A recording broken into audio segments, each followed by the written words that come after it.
ఎంతోమంది క్రైస్తవ కుటుంబాల్లో పుట్టిన వారు అంటే క్రీస్తుని ఎరిగి రక్షించబడిన తండ్రి, రక్షించబడిన తల్లికి పుట్టిన బిడ్డ క్రైస్తవుడు అయిపోతాడా?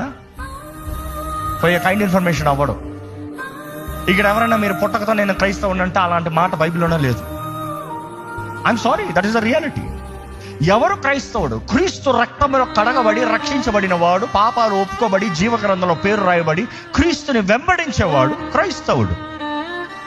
ఆ కార్యం చేయని వాడు క్రైస్తవుడు పిలుచుకోవద్దు. You are fooling yourself. So క్రైస్తవత్వం ట్రెడిషనల్ గా, జనరేషనల్ గా వచ్చేది కాదు. యూదులు అని పిలవడేవారికి అది ఉంది, generational, but not Christianity. You have to believe, you have to repent, you have to confess your sins, get one with God, seek peace with God, get into the covenant. నిబంధన లేనిది క్రైస్తవుడు లేడు. నా రక్తము త్రాగని వాడు, నా శరీరము తినని వాడు నా పాత్రుడు కానేరుడు అని యేసు ప్రభువు చెప్పాడు. ఎవరన్నా మార్చగలరా?